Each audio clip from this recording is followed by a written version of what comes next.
नमस्कार। ई ज्ञान एकेडमी शासकीय महारानी लक्ष्मीबाई कन्या महाविद्यालय में आज के व्याख्यान देने के लिए हमारे साथ हैं doctor Praveen Tamod sir. Doctor Praveen Tamod sir महाविद्यालय के ही नहीं, प्रदेश के भी और मैं तो यूं कहूंगी देश विदेश के भी विशेषज्ञ के रूप में जाने जाते हैं। यह हमारे लिए सौभाग्य की बात है कि आज हमारा जो विशेष व्याख्यान है वो डॉक्टर प्रवीण तामोद के द्वारा दिया जा रहा है। सर के अंडर में बहुत सारे शोध छात्रों ने पर्यावरण के ऊपर शोध उपाधि प्राप्त की है। साथ ही कई देश विदेश की पर्यावरण से संबंधित परियोजनाओं के संचालक भी सर रहे हैं।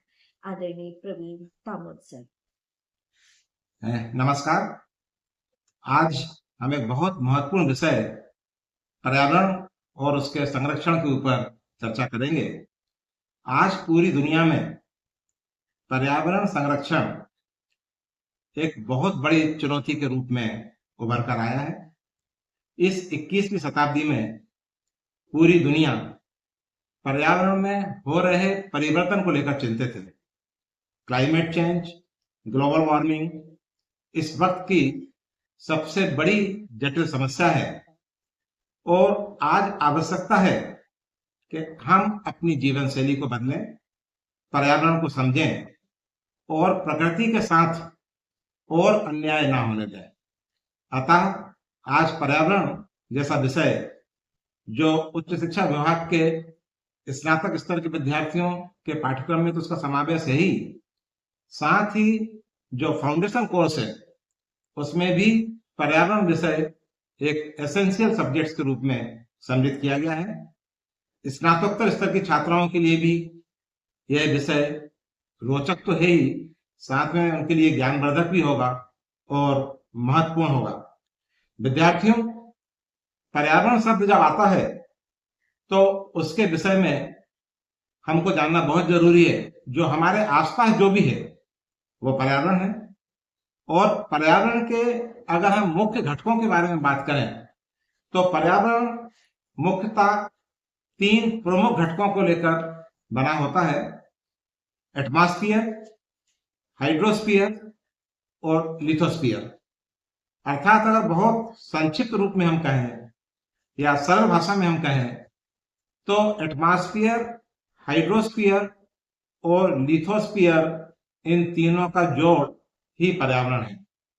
हमारा वातावरण, वायुमंडल, जलमंडल और भूमंडल, ये तीनों कारक मिलकर पर्यावरण को बनाते हैं और यही तीनों कारक जीवन के लिए जरूरी भी हैं। अर्थात ये तीनों कारक मिलकर बायोस्फीयर तैयार करते हैं, जिस बायोस्फीयर में जीवन है, पेड़ पौधे और जीव जंतुओं की विभिन्न प्रजातियां हैं। और इन तीनों घटकों में अगर कभी संतुलन बिगड़ता है हमारी मानवीय गतिविधियों के द्वारा या और अन्य गतिविधियों के द्वारा, तो पृथ्वी पर पाए जाने वाला बायोस्फीयर अर्थात जीव मंडल उससे प्रभावित होने लगता है। पर्यावरण की सबसे महत्वपूर्ण जो शाखा है, जिसको हम बैकबोन या रीढ़ की हड्डी कह सकते हैं, वो है पारिस्थितिकी तंत्र अर्थात इकोसिस्टम या इकोलॉजी। इकोलॉजी शब्द खासतौर से विज्ञान के विद्यार्थियों के लिए तो बहुत सामान्य है, लेकिन अन्य विद्यार्थियों को भी इकोलॉजी शब्द के बारे में परिचित होना चाहिए। इकोलॉजी का अर्थ है, एक ग्रीक शब्द है जो कि ओइकॉस से मिलकर बना है। ओइकॉस का अर्थ होता है एट होम, मतलब जो जीव जंतु जहां रह रहे हैं उनका जो हैबिटेट है, उनका जो आवास है, उस आवास में जो जीव जंतु रहते हैं उनके अपने उस पर्यावरण के साथ, अपने उस वातावरण के साथ जो संबंध होता है, इसका जो अध्ययन किया जाता है उसको हम वैज्ञानिक भाषा में इकोलॉजी या पारिस्थितिकी तंत्र कहते हैं। सबसे पहले इस शब्द को अर्नेस्ट हैकल ने 1869 में प्रतिपादित किया था। उसके बाद इकोलॉजी शब्द चलन में आया।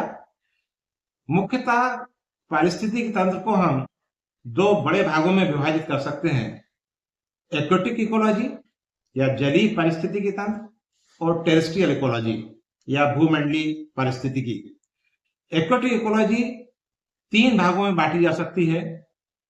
फ्रेश वाटर इकोलॉजी अर्थात मीठे जल से संबंधित पारिस्थितिकी तंत्र, मैराइन इकोलॉजी अर्थात समुद्री पारिस्थितिकी तंत्र और एस्चुराइन इकोलॉजी। मीठे जल का पारिस्थितिकी तंत्र की जब हम बात करते हैं तो इसमें भी 2 तरह का मीठा जल होता है। पहला है लैंटिक इकोसिस्टम, दूसरा है लोटिक इकोसिस्टम। लैंटिक इकोसिस्टम का अर्थ होता है रुका हुआ पानी, स्टैंडिंग वाटर बॉडीज, जिसके अंतर्गत झील, तालाब इत्यादि आते हैं, लेक, पॉन्ड्स आते हैं। और दूसरा है रनिंग वाटर सिस्टम अर्थात बहता हुआ पानी, जिसके अंदर नदियां, नाले और झरने आते हैं। इनका भी पारिस्थितिकी तंत्र में अंतर होता है। इनके अध्ययन को ही हम लैंटिक और लोटिक इकोसिस्टम के नाम से जानते हैं। जब समुद्री पारिस्थितिकी तंत्र का अध्ययन किया जाता है तो वो मैराइन इकोलॉजी कहलाता है और एस्चुराइन इकोलॉजी के अंतर्गत एस्चुरीज का अध्ययन सम्मिलित किया जाता है। इसी तरह से टेरेस्ट्रियल इकोलॉजी जो होती है, भूमंडलीय इकोलॉजी, उसमें हम डेजर्ट इकोलॉजी का अध्ययन भी करते हैं, ग्रासलैंड इकोलॉजी का अध्ययन भी करते हैं, फॉरेस्ट इकोलॉजी का अध्ययन भी करते हैं। तो ये सारे अलग अलग हैबिटाट का जो अध्ययन किया जाता है उसके आधार पर ही पारिस्थितिकी तंत्र को विभाजित किया गया है या बांटा गया है। इसके अंतर्गत और 2 और ब्लड डिवीजन है, 2 और प्रकार का विभाजन किया गया है, ऑटो इकोलॉजी और सिन इकोलॉजी। ऑटो इकोलॉजी में जब हम किसी एक स्पेसिफिक प्रजाति यानी इंडिविजुअल स्पीसीज का उसके अपने वातावरण के साथ जो संबंध है उसका जब हम अध्ययन करेंगे तो वो कहलाएगी ऑटो इकोलॉजी। सिन इकोलॉजी के अंतर्गत हम ग्रुप ऑफ ऑर्गेनिजम्स यानी एक से अधिक प्रजातियों का जब अध्ययन हम करते हैं उनके अपने वातावरण के साथ, तो इस अध्ययन को हम कहेंगे सिन इकोलॉजी। इसी तरह से मैंने अभी कहा था आपको कि लैंटिक इकोलॉजी और लोटिक इकोलॉजी। लैंटिक का अर्थ है स्टैंडिंग, लोटिक का अर्थ है रनिंग। जब लैंटिक इकोलॉजी की हम बात करते हैं तो उसके अंतर्गत मुख्यतः लेक और पॉन्ड्स आते हैं। यहाँ विद्यार्थियों को मैं एक और महत्वपूर्ण जानकारी देना चाहूंगा कि हमारा ये भूमंडल, हमारी पृथ्वी पर 3/4 भाग पानी की उपलब्धता है। जैसे देखा जाए तो पृथ्वी पर पानी की कहीं कोई कमी नहीं है, लेकिन आपको यह जानकर आश्चर्य होगा कि इस 3/4 भाग में से 98% पानी जो है वो समुद्री जल के रूप में उपलब्ध है और जो 2% है उसमें से भी 1% बर्फ के पहाड़, जिसके अंतर्गत अंटार्कटिका या हिमालय या और ऐसे अन्य क्षेत्र आते हैं। अब बचा मात्र 1% पानी। उस 1% पानी में भी उस 1% का 20% पानी यूएसएसआर में एक झील है, लेक है, जिसका नाम है लेक बेकार। उसमें यह 20% फ्रेश वाटर मौजूद है। अब आप अंदाजा लगाइए कि बाकी शेष पृथ्वी पर रहने वाले जीव जंतु, पेड़ पौधों के लिए मात्र 0.8% फ्रेश वाटर मौजूद है, जो कि सरफेस वाटर और ग्राउंड वाटर में हम जिसका उपयोग कर पाते हैं। आने वाले समय में मीठे जल की उपलब्धता एक बहुत बड़ी समस्या, एक बहुत बड़ी चुनौती होगी। अतः आज हम सबका कर्तव्य है कि मीठे जल की बर्बादी को हम होने से रोकें, उसका सही उपयोग कर पाए और वाटर कंजर्वेशन और हमारे जो जलाशय हों उनको सुरक्षित रखें, उनको पूरी तरह से संरक्षित रखें। लेक के बारे में जो अभी बात कर रहा था मैं, झीलों के बारे में, तो वैज्ञानिक दृष्टि से लेक जो होती हैं अधिक गहरी होती हैं पॉन्ड्स के मुकाबले।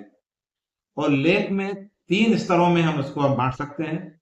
सबसे ऊपर वाला भाग जो होता है उसको लिटोरल जोन्स कहते हैं, मध्य वाले भाग को लिम्नोटिक जोन कहते हैं और जो बॉटम जोन होता है उसको प्रोफेंडल जोन कहते हैं। यह बॉटम जोन होता है बेसिकली वो डार्क जोन होता है। सूर्य का प्रकाश लेक की तली तक नहीं पहुंच पाता, इसलिए इसको डार्क जोन या अनप्रोडक्टिव जोन्स के नाम से भी जाना जाता है। बहुत संक्षिप्त में मैंने पारिस्थितिकी तंत्र के बारे में विद्यार्थियों को जानकारी दी। मैं उम्मीद करता हूं कि यह जानकारी आपके लिए रोचक और उपयोगी होगी। पुनः एक बार सभी को शुभकामनाओं सहित धन्यवाद।